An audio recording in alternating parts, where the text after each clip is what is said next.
제가 볼 때는 여러분들은 너무 착합니다. 왜 의심을 안 해보나요? 한 번쯤은 의심이라는 걸 좀 해볼 만한데 참 아쉽습니다. 요즘 뉴스에서 앞으로 간병비를 국가가 지원한다는 이야기 많이 보셨죠? 그런데 많은 분들이 지금 당장 모든 간병비를 지원받을 수 있는 것처럼 오해를 하시는데 사실은 그렇지 않습니다. 현재 받을 수 있는 지원과 앞으로 추진 중인 정책은 구분할 줄 아셔야 합니다. 그래서 오늘은 간병 관련 국가지원제도 4가지를 말씀드리려고 하는데요. 많은 분들이 국가에서 간병비를 지원해준다고 알고 있지만 실제로는 대상과 조건이 매우 제한적입니다. 오늘 정보 꼭 도움이 되는 내용이니 꼭 알아가시고 주변에 많이 퍼뜨려 주시기 바랍니다. 현재 받을 수 있는 지원은 크게 4가지입니다. 첫 번째는 간호간병 통합 서비스입니다. 병원에서 개인 간병인을 따로 고용하지 않고 간호사와 간호조무사 등이 팀을 이루어 간병까지 함께 제공하는 제도입니다. 건강보험이 적용되기 때문에 개인 간병인을 쓰는 것보다 비용 부담이 훨씬 적습니다. 다만 모든 병원에서 운영하는 것은 아니며 병상 수가 제한되어 이용하지 못하는 경우도 있습니다. 두 번째는 장기요양보험입니다. 만 65세 이상이거나 치매와 같은 노인성 질환으로 장기요양 등급을 받으면 방문요양, 방문목욕, 방문간호, 주야간보호, 요양원 이용 등의 비용을 지원받을 수 있습니다. 하지만 많은 분들이 오해하는 부분이 있습니다. 병원에 입원해서 사용하는 개인 간병비는 장기요양보험으로 지원되지 않습니다. 세 번째는 지방자치단체의 간병비 지원 사업입니다. 일부 지자체에서는 저소득층이나 일정 조건을 충족하는 입원 환자를 대상으로 간병비를 지원하고 있습니다. 다만 전국 공통제도가 아니라 지역마다 지원 대상과 금액, 신청 방법이 모두 다르기 때문에 거주하는 지자체에 직접 확인해 보셔야 됩니다. 네 번째는 요양병원 간병비 건강보험 지역 사업입니다. 이 부분이 현재 가장 주목받는 정책인데요. 이 정책 때문에 많은 분들이 간병비는 앞으로 문제없다고 오해하시는 것 같습니다. 그래서 제대로 말씀드리겠습니다. 정부가 요양병원 간병비를 건강보험으로 지원한다는 뉴스 소식을 듣고 많은 분들이 이제 간병비는 국가가 다 내주는 거 아니야 라고 생각하시는데요. 결론부터 말씀드리면 그렇지는 않습니다. 하지만 분명 우리나라 간병제도에 있어서는 가장 큰 변화 중 하나가 될 가능성이 높은 정책이에요.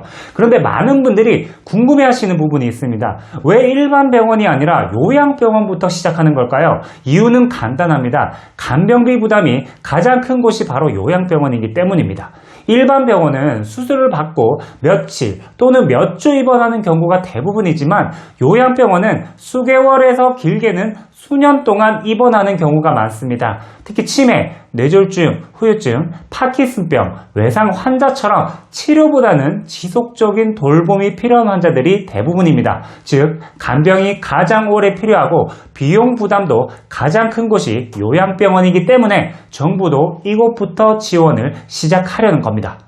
이렇게 말씀드리면 가장 많이 듣는 질문이 그럼 이제 요양병원 간병비가 공짜인가요? 입니다. 아닙니다. 현재는 환자가 간병비를 100% 부담하는 구조라면 앞으로는 건강보험이 일정 부분을 부담하고 환자가 나머지를 부담하는 방식으로 바뀌는 것이 핵심입니다.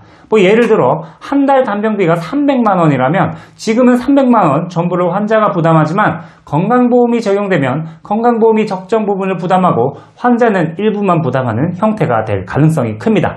다만 아직 본인 부담률과 세부 지원 기준은 최종 확정된 것이 아니며 정책 설계 과정에서 일부 변경될 수도 있습니다. 또 여기서 가장 중요한 사실이 있습니다. 모든 요양병원이 지원 대상은 아닙니다. 정부는 의료 중심 요양병원이라는 개념을 도입하려고 합니다.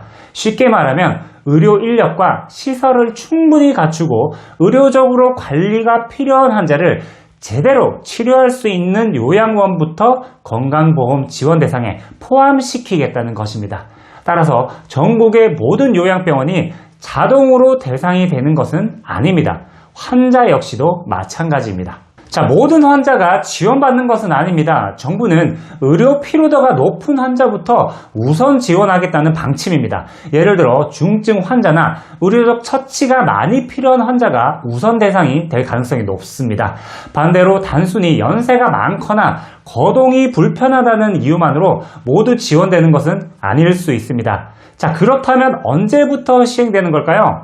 현재는 정부는 한 번에 전국적으로 확대하는 것이 아니라 단계적으로 시행하는 계획을 추진하고 있습니다. 우선 일정 기준을 충족한 의료중심 요양병원을 대상으로 이걸 시작한 뒤 점차 대상 병원과 환자를 확대해 나가겠다는 계획입니다.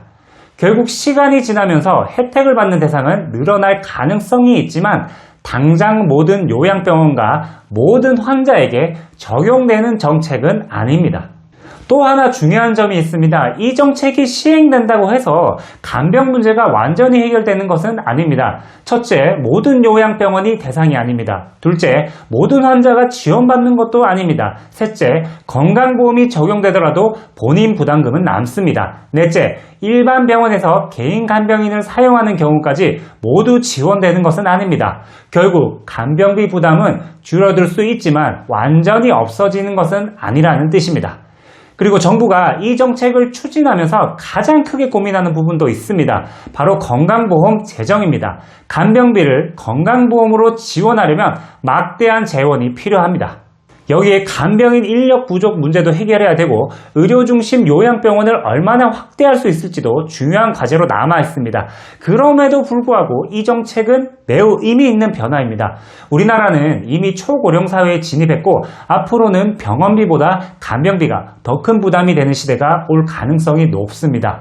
정부도 이제 간병을 개인과 가족의 책임만으로 둘 수 없다는 점을 인정하고 국가가 일정 부분 함께 부담하는 방향으로 정책을 바꾸기 시작한 것입니다.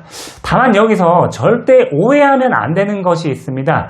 요양병원 간병비 건강보험 급여화는 간병비를 국가가 모두 대신 내주는 정책이 아닙니다. 간병비 부담을 줄이기 위한 정책이며 의료적으로 꼭 필요한 환자부터 단계적으로 지원 범위를 넓혀가는 정책입니다. 따라서 앞으로 관련 뉴스를 보실 때는 이제 간병비는 공짜다 라고 생각하기보다 내가 지원 대상인지, 이용하는 요양병원이 대상 병원인지, 건강보험이 얼마나 적용되는지, 그리고 내가 부담해야 하는 비용은 얼마인지를 함께 확인하는 것이 중요합니다. 앞으로 이 정책은 계속 보완되고 확대될 가능성이 높습니다. 결국 현재 국가 지원은 분명히 있지만 모든 병원의 간병비를 국가가 대신 내주는 것은 아닙니다.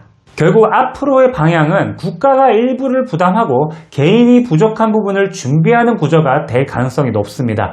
그래서 최근에는 국가 지원으로 해결되지 않는 본인 부담 간병비를 대비하기 위해 간병인 보험을 함께 준비하는 분들도 계속 늘어나고 있습니다. 국가 지원과 개인 준비는 서로 경쟁하는 것이 아니라 부족한 부분을 서로 보완하는 관계라고 이해하시면 가장 정확합니다. 제가 다른 영상에서도 간병인 보험에 대한 내용과 자료들을 보여드린 적이 있는데요. 사적 보험으로 준비할 수 있는 간병인 보험의 도움을 받는 것이 대한민국 간병 정책의 빈틈을 채울 수 있는 방법이라고 생각을 합니다. 제가 보험 일을 한다고 해서 국가 지원을 무시하자는 이야기가 아닙니다.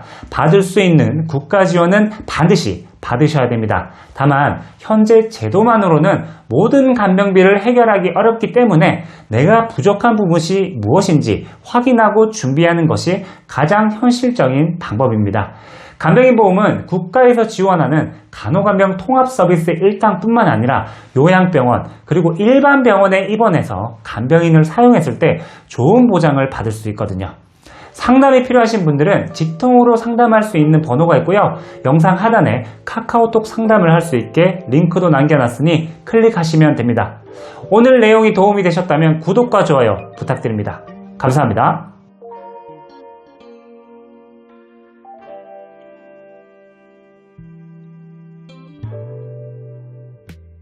본광고는 손해보험 광고 심의 기준을 준수하였으며 유효기간은 시민로부터 1년입니다.